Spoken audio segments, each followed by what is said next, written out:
ቤተሰብ ፍለጋ ዳጣ ቀጣይ ክፍል። ሰላም ጤና ይስጥልን የደረጀ ቤተሰብ በእውነት ከልብ በጣም ያሳዝናሉ። ማርታዬ ምንም ሳይገባትና ምንም ሳታውቅ ተጨናንቃለች።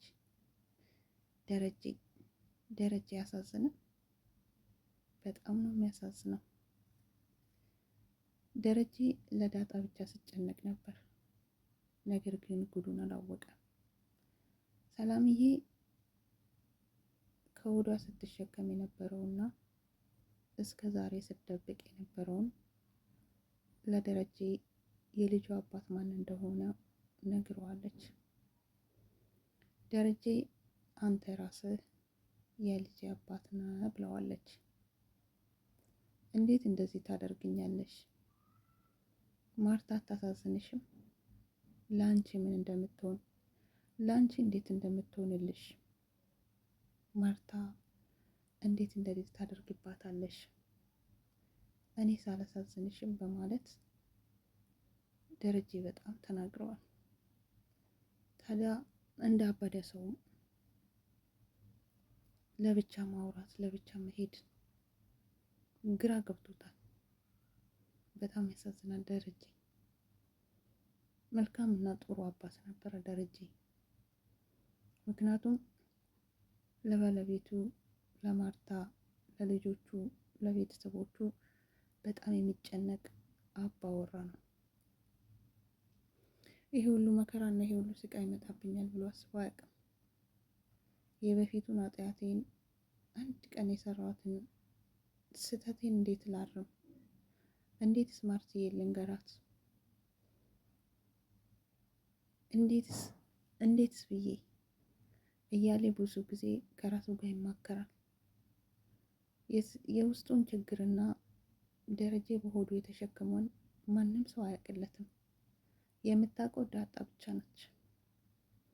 ሲከፋውም ፊቱን አይታ አባዬ በእኔ ምክንያት ነው የከፋ፣ ምን ሆነህ ነው ብላ የምታባብል እሷ ብቻ ነች። ዛሬም ቢሆን ደረጀ ማንንም አያናግርም። ዳጣ ተከትላ ወጥታ እባክህ ምን ሆነህ ነው? ምንስ አጋጠመህ? ለምን ዝም ትላለህ? አባቴን ማን አስቀየመ? አባቴን ማን አስከፋ? ምናልባት ሰው አስከፍተው ከሆነ እኔ ያለቃቸው ሞገስ አለ፣ መድብል አለ፣ ብሩ አለ እያለች መስናናት ትሆነዋለች። ታዲያ እሱም ጆሮ ከፍቶ ያዳምጣታል። ከዕለታት አንድ ቀንም በሷ በህይወቷ ላይ ያጋጠማትንና ምንም ነገር በቃ ጨለማ የሆነባት ይመስል ህይወቷን አሳልፋ በብዙ ነገር ያሳለፈች እንደሆነ ብትነግረው ደረጀ ጆሮን ከፍቶ ያዳምጣት ነበር። ታዲያ ደህና ነኝ በማለት መልስ ሰጥቷታል። እሷም ደስ አላት፣ በጣም ውስጧ ደስ አላት። ነገር ግን በእኔ ተከፍተ ከሆነ በእኔ ምክንያት ከሆነ እኔ ወደ የመጣሁበት እመለሳለሁ፣ እባክህን አባቴ አትጨነቅ ብለዋለች። ደረጀን ያስጨነቀ እሱ አይደለም። ዳጣም እኮ ምንም የምታውቀው ነገር የለም። ምክንያቱም እናቷን አታውቅም። ምናልባት ደረጀ በእኔ ምክንያት ብቻ ይጨነቃል፣ ስለ እኔ ነገር መፍታት አቅቶት ነው እያለች ነው የምታስበው እንጂ ሌላ ነገር ሌላ ፈተና እንደመጣ አታውቅም። በጣም ያስቸግራል፣ ከባድም ነው። ማርታ ተጨንቃለች። ደረጀ ምን ሆኖ ምን ነካው? ለምንስ እንደዚህ ሆነ? ደረጀ እንደዚህ ሲሆን አይቼው አላውቅም። ምን ሆነ? ብቻውን ወጥቶ ይሄዳል፣ አይናገርም እያለች በጣም እያለቀሰች ውሃም እያለቀሰች። የሚገርማችሁ ነገር ብኖር ሰላምዬ ዳጣን ይዣት ሄዳለሁ ብላለች። ደረጀ ግን እሷማ ከዚህ ቤት አትወጣም፣ አንቺ ራስሽ ሂጂ ብሏታል። በጣም ነው የደነገጠው ደረጀ። አሁን ውሳኔ ሁሉ ምን እንደሚወስን በጣም ግራ ገብቶታል። ምስኪን ደረጀ። ናታን ማርታን አይዞሽ ያጋጥማል፣ አባዬ ጠንካራ ነው፣ አትጨነቂ እያለ እያበረታታት ነው። ማርታ ግን በጣም ነው የተሰማት። ከደረጀ ቀጥሎ ማርታ የሰማች ቀን የተነገራት ቀን እንዴት ነው የምትሆነው? ምክንያቱም ተጎጂ ናት በሁለት በኩል በሰላም በኩልም በደረጀም። ምክንያቱም ሰላምዬን በጣም ነው የምትወዳት። ኤቢ እንኳን ስትነካት አትወድም። ሰላም እንደ ሰራተኛ አታያት፣ እንደ ቤት ሰው ለልጆቼ እናታቸው ነሽ እያለች አርግዛ እንኳን እንዴት እንክብካቤ እንደምታደርግላት። ስለዚህ ሁለት ጎዳት ነው የምትጎዳ ማርታ። ለጊዜ ባይነገራት ይመረጣል፣ ለጊዜ ባሰማ መልካም ነው። ነገር ግን ደረጀ በሂልሙ በጣም እየቃዠ ሰላም ለዛውን ስሟን እየጠራ በፍጹም አይሆንም እያለ ማርታ አጠገቡ ሆና ምን ሆኖ ነው እያለች በግልጽ አዳምጠዋለች። ምክንያቱም ደረጀ ምን እንደሆነ አታውቅም። ማርታ ምን ተፈጥሮ እንደሆነ አታውቅም። ደረጀ በንዴት ውስጥ ነው የሚገኘው። በህልሙ ደግሞ እንደዚህ አይነት ቅዠት አይታ ወይንም ደረጀ እንደዚህ ሲሆን ማርታ ስትመለከት ምን ሰማት ይሁን፣ ምን ታስብ ይሁን፣ ምን ትል ይሁን የሚለውን ነገር አስባችሁታል? ምናልባት ማርታ ጥርጣሬ ወደ ጥርጣሬ ትገባ ይሁን?